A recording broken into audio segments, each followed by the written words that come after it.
We'll have more on the breaking news out of Mexico. The U.S. Embassy issuing a shelter-in-place order for Americans in areas around Mexico City and the resort town of Puerto Vallarta after the Mexican army says it killed a prominent cartel kingpin known as El Mencho. You're looking at some of the response, apparently, of the cartel members who have been torching vehicles and even airplanes in the Guadalajara area. Let's bring in Lucas Tomlinson from the White House. Lucas.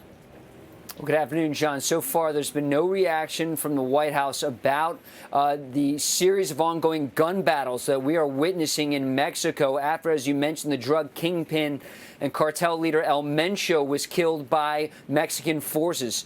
We've heard from the Pentagon that the Joint Interagency Task Force Counter Cartel did assist Mexican forces, not likely with boots on the ground, John, but with intelligence sharing. But after El Mencho has been killed, we're seeing a series of warfare, frankly, going on across Mexico. In Puerto Vallarta, in Guadalajara, we saw images from the airport. And of course, thousands of American tourists visit Mexico throughout the year, certainly during the winter months in the United States.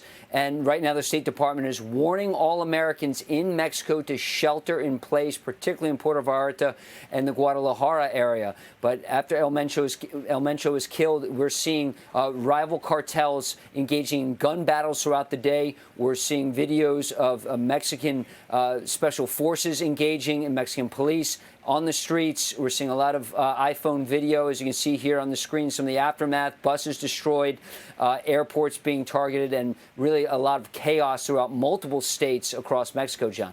Yeah, I've seen a jetliner on fire sent by one of my aviation buddies. It's a serious situation. The president has warned that the cartels, are essentially foreign terrorist organizations, and he's talked about potentially sending U.S. forces after them. Doesn't sound like that is happening yet, Lucas.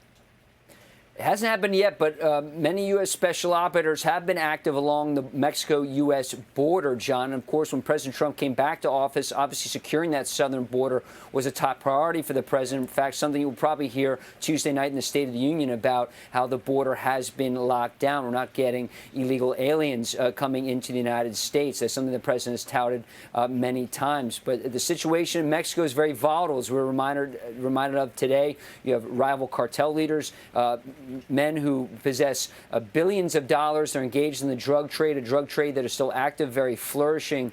And they are getting some assistance from the U.S. military in terms of intelligence sharing. And President Trump himself has threatened drone strikes in Mexico. Remember, going back to his first term with Mark Esper, in his memoir, Mark Esper said he was horrified to hear President Trump talk about potentially launching drone strikes into Mexico. Remember, after the Maduro raid, there were some warnings from the White House that if Mexico doesn't get their act together dealing with these cartels, not necessarily something like what happened to Maduro and his wife would be next, but there was a warning. Need you, Claudia Sheinbaum, the leader of Mexico, to do more against these drug cartels, and perhaps she was listening, and that was the result of today, John. Yeah, well, those are horrific images of the burned out buses and other attacks that the cartels have been initiating there just to blow off some steam, and they're taking innocent civilians in the process. Yeah, turf war. Yeah, let's hope we do not see that kind of thing in this country.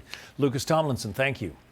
Hey, Sean Hannity here. Hey, click here to subscribe to Fox News YouTube page and catch our hottest interviews and most compelling analysis. You will not get it anywhere else.